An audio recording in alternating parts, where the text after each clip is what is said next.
Salut Polly, comment ça va? Non, non, non, non, c'est bon, tout va bien. Dis, voilà, je démissionne.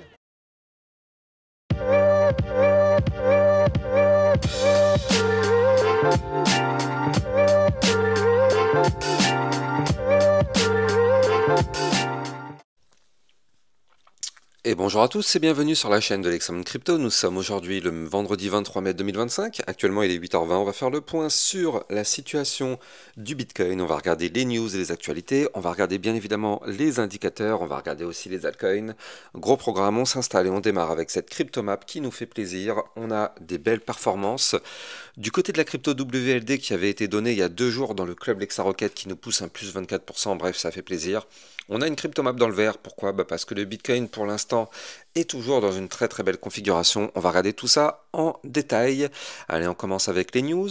Donc du côté des news, hier dans le club, on avait vu la crypto-monnaie Anyone. Donc cette crypto, notez bien ça, hein, parce qu'elle s'est mise à faire une belle performance.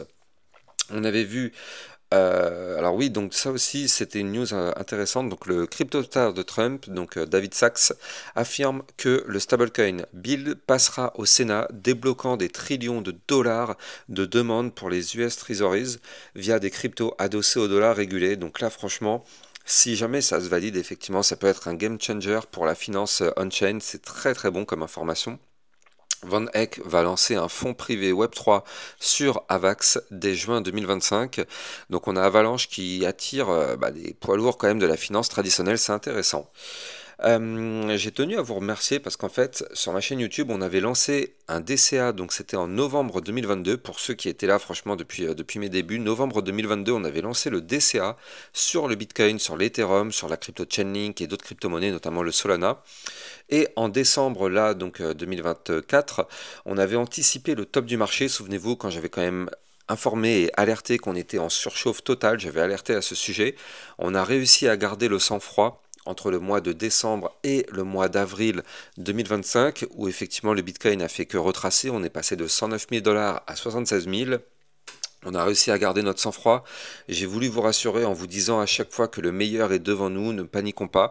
Et aujourd'hui c'était hier, mais on a touché un nouvel ATH, donc je voulais quand même vous remercier pour votre confiance, la confiance que vous avez en mes analyses techniques.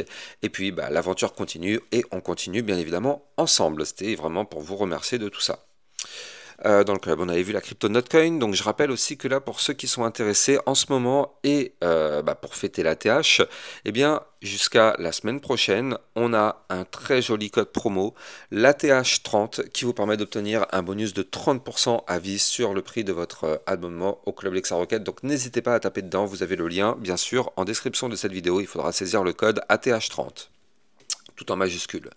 Je vous avais fait un petit sondage pour vous demander si vous pensez que le Bitcoin va atteindre les 130 000 dollars avant le mois de juillet. Et vous avez été quand même 69% à avoir voté pour oui, 30% pour avoir voté pour non. Donc écoutez, j'ai envie de dire, est-ce qu'on va réellement le faire? J'espère. J'espère que tous ceux qui ont voté pour le oui, ça va se concrétiser. Le mois de juillet, c'est quand même dans pas très très longtemps, donc bon, affaire à suivre. Pour ceux qui sont intéressés par la crypto Jasmy, ça c'est sur YouTube hier midi, on avait vu ça. Et donc souvenez-vous, tout à l'heure je vous avais parlé de la crypto Anyone. Je vous avais dit que c'était une potentielle pépite sur du court terme, on l'avait vu hier matin dans le club, et regardez, elle s'est mise à péter un plus 13,59% quelques heures après ma vidéo. Donc ça c'est du caviar, ça c'est dans votre poche et franchement ça fait plaisir. On a comme news le gouverneur de la Fed, donc Wallers, qui déclare que des baisses des taux restent possibles cette année si les tarifs de Trump restent autour des 10%. Mais il alerte sur l'inquiétude des marchés face au déficit républicain et à la dette publique croissante. La Chambre américaine adopte de justesse le vaste plan fiscal de Trump 215-214. Ça ajoute 3800 milliards de dollars à la dette. Ça réduit les aides sociales, ça étend les allègements fiscaux et le projet part maintenant au Sénat pour effectivement une approbation finale. Europe, donc ça devient le premier stablecoin en euros conforme à MiCA, intégré sur le XRP Ledger permettant des règlements en euros réglementés, du DeFi et des actifs tokenisés sur le XRPL. Donc ça c'est quand même aussi une très très bonne nouvelle. Alors pour l'instant en Europe, en stablecoin réglementé, on avait déjà l'USDC. L'USDT, vous le savez, c'est pas un stablecoin réglementé. Ils n'ont pas voulu se conformer au règlement MiCA. Mais après, ça peut se comprendre effectivement quand on voit le règlement MiCA, la tronche qu'il a et tout ce que ça demande. Bon, voilà, c'est soit on n'accepte pas. USDT ont décidé de ne pas accepter, mais bon. En tout cas, il y en a d'autres. Le CEO de Bitwise, Matt Hougan, affirme que l'avancement du Genius Act pourrait déclencher un rallye crypto sur plusieurs années. Grosse impulsion attendue pour l'Ethereum, Solana, l'Uni et la AVE. Un bullrun structurel en vue. Bah écoutez, on va voir, ne nous enflammons pas trop.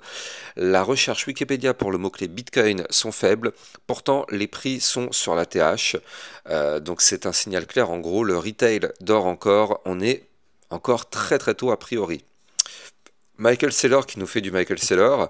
Alors, il nous dit No one has ever lost buying Bitcoin. Donc en gros, ça veut dire que personne n'a perdu de l'argent quand il achète du Bitcoin. Donc c'est Michael Saylor qui est encore plus bullish que jamais.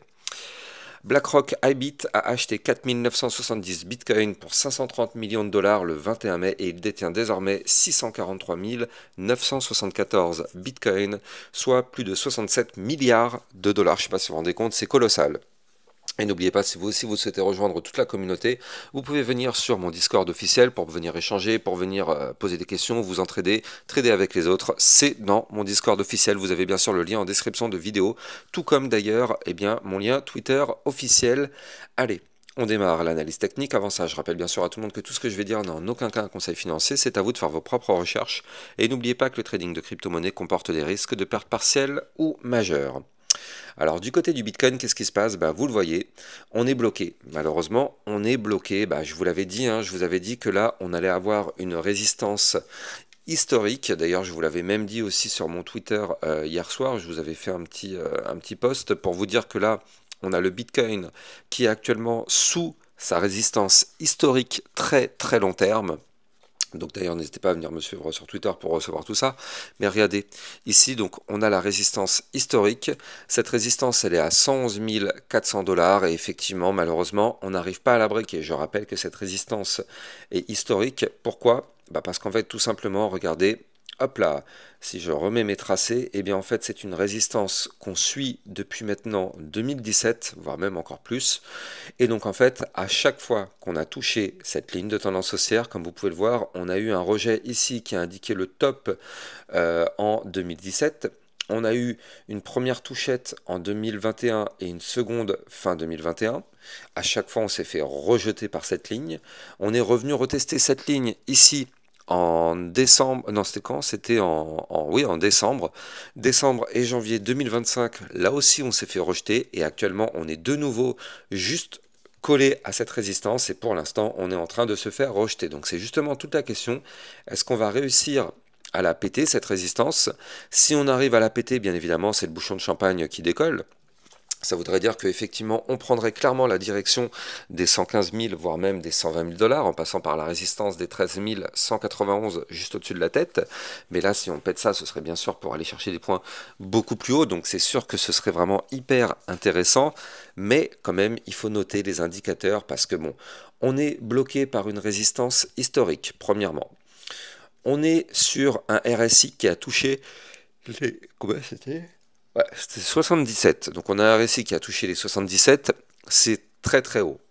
On est quand même sur un canal ascendant, donc ça il faut le noter. Tant qu'on est en blanc à l'intérieur de ce canal ascendant, il n'y a pas de souci, on reste haussier. Donc là, au pire des cas, même si on chute et qu'on va chercher le bas du canal ascendant, il n'y a pas de problème. Tant qu'on est à l'intérieur de ce canal ascendant, pour le moment, la configuration est et reste haussière.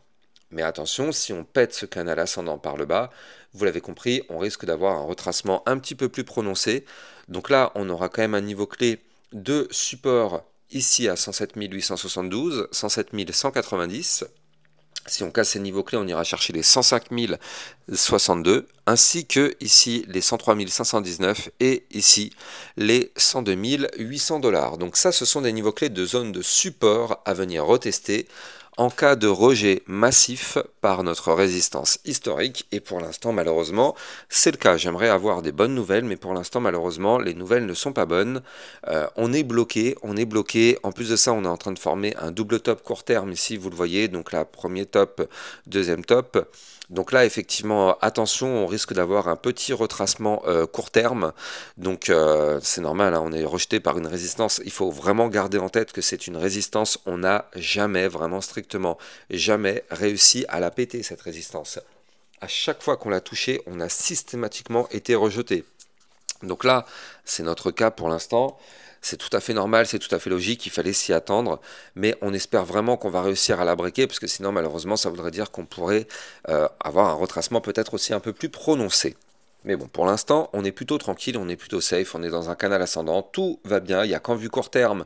Regardez, on l'a vu tout à l'heure, hein, on a peut-être un double top qui pourrait nous faire un petit retracement, donc en court terme, un petit peu à risque, mais pour l'instant, en moyen terme, on est toujours dans le canal ascendant, aucune inquiétude, et surtout, en vue long terme, il faut quand même le noter, mais en vue long terme, c'est quand même incroyable ce qu'on est en train de faire du côté du Bitcoin. Il faut quand même noter que là, vous le voyez, on a fait quand même un point haut plus haut que les précédents. On a formé ici une méga structure avec une belle petite anse, donc un très joli bull flag. Vous le voyez ici, on a eu une poussée haussière, on a eu derrière un retracement, donc c'était un gros bull flag. On valide le bull flag, on va chercher des points plus hauts. En plus de ça, on forme une sorte de petite anse ici sur le côté. On casse le dernier point. Bref, vu long terme, on est bullish. Il n'y a pas photo. Vu long terme, on est bullish. Pour l'instant, tant qu'on est au-dessus des 104 623 sur du long terme, on est vraiment pas mal du tout. Donc là, du côté du Bitcoin, franchement, le seul point de blocage, c'est cette fucking résistance qui est ici. On espère vraiment qu'on va réussir à la péter. Alors, du côté des indicateurs, on va en parler, mais regardez, le Fear and Greed Index, il monte. On est actuellement à 78. Alors, j'ai pas ma petite image, je sais pas pourquoi elle s'est pas chargée, mais c'est pas grave. On est aujourd'hui à 78. Donc là, vous le voyez, on est dans l'euphorie. On est même dans l'extrême euphorie. On est dans l'extrême cupidité, l'extrême euphorie. Ça y est, on est rentré dedans. Attention, attention, attention. Il est vrai qu'en général, plus on est proche des 100, plus malheureusement on est quand même sujet à un petit retracement, donc prudence, prudence, on a l'information, elle a été donnée, est-ce que on va retracer, ça c'est autre chose, mais on est au courant, on est prévenu, on est dans l'extrême euphorie, attention, c'est rarement des bons moments. Alors, on va aussi noter la map de liquidité, non c'est pas celle-ci, elle est où ma map, je crois que c'était là, ouais. Non, c'est pas là. Bah, je sais pas pourquoi ma map de liquidité ne veut pas se lancer. Bon, bah bref, c'est pas très grave. Donc là, du côté effectivement de la, voilà, bah, elle est là, ma map de liquidité. Donc on voit qu'on a quand même des clusters qui sont beaucoup plus loin. Hein. Regardez, on a un petit cluster ici aux 120 000 $ à venir chercher. Et ce cluster, en fait, il continue. On a des liquidités, vous le voyez, hein, ici entre déjà donc les 112 000. On a un pic à 120 000, mais ça continue. Hein. On a des liquidités qui traînent jusqu'aux 165 000 $. Donc bon, est-ce qu'on va réussir à y aller? Ce serait intéressant en tout cas. Par contre, regardez au sud, on a un énorme pic ici aux alentours des 72 600 $. Donc bon, là pour l'instant, attention, prudence, mais bon, ça va encore du côté du Bitcoin, on l'a vu tout à l'heure, pas vraiment d'inquiétude pour le moment. Allez, ça vous dit une petite analyse du Solana? Allez, on va se faire le Solana. Le Solana, qu'est-ce qu'il nous fait? Eh bien, regardez, le Solana qui est à deux doigts de performer à son tour. Donc, du côté du Solana, de toute façon, ça fait maintenant quelques temps qu'on le suit. On a vu que pour l'instant, on est clairement bullish. Comme vous pouvez le voir, vous le voyez ici. Donc là, on est au-dessus de notre ligne de tendance haussière. On est venu la toucher à plusieurs reprises. Là, ici, on la touche ici encore, ça tient. On l'a touché ici encore, ça a tenu. Et souvenez-vous, je vous avais parlé d'un double bottom. Je vous avais dit que le Solana risquait de pousser un petit peu. On a validé le double bottom, on a poussé un petit peu et on a été chercher pile poil le niveau clé dont je vous avais parlé. Souvenez-vous, je vous avais parlé du niveau clé des 185 $. Ces 185 $, souvenez-vous, c'est pas un niveau clé anodin, c'est le niveau clé qui correspond à la ligne de coût d'une ta séance. Alors avant de continuer, je rappelle que vous pouvez trader toutes les crypto-monnaies en utilisant mon lien de parrainage Binance que vous avez en description de vidéo. Ça vous permet d'obtenir un bonus à vie sur vos frais de trading et surtout ça vous permet de trader sur une plateforme enregistrée PSAN auprès de l'AMF. N'hésitez pas, vous avez le lien en description de cette vidéo. Donc là, du côté du Solana, effectivement, on a cette zone des 185, c'est une zone de résistance majeure. Pour l'instant, en tout cas, on n'arrive pas à la franchir. Bon, c'est pas très grave, hein. Peut-être qu'on va réussir à le faire plus tard. Mais regardez, si on arrive à la franchir, on va pouvoir former ici ce gigantesque pattern avec la tasse, la petite anse sur le côté. Ça, c'est quelque chose qui est clairement bullish. Du côté du RSI, on a de la place pour pousser. On est à 64, donc on a encore de la place si on veut pousser, même si on reste quand même très très haut, mais on a de la place. Et si jamais on arrive à valider ce pattern, il faut quand même le noter, mais c'est un pattern assez important, parce que c'est un pattern quand même à plus 76%, qui aurait comme target théorique, attention, hein, j'insiste sur le mot-clé théorique, mais la target théorique, c'est les 265 $. Et pourquoi je dis target théorique? Parce qu'en fait, on a quand même des résistances majeures en cours de route. Normalement, on en aura une autre, enfin une première ici à 205, on en aura une autre à 215, et puis après, ce serait pour aller chercher la zone ATH, les 249 et les 260. Et si on pète cette zone ATH, effectivement, on pourrait pourquoi pas aller chercher la target théorique que je vous ai donnée tout à l'heure, pourquoi pas même aller chercher l'ATH à 295 $. En tout cas, du côté du Solana, je continue de dire que pour l'instant, ça sent très très bon.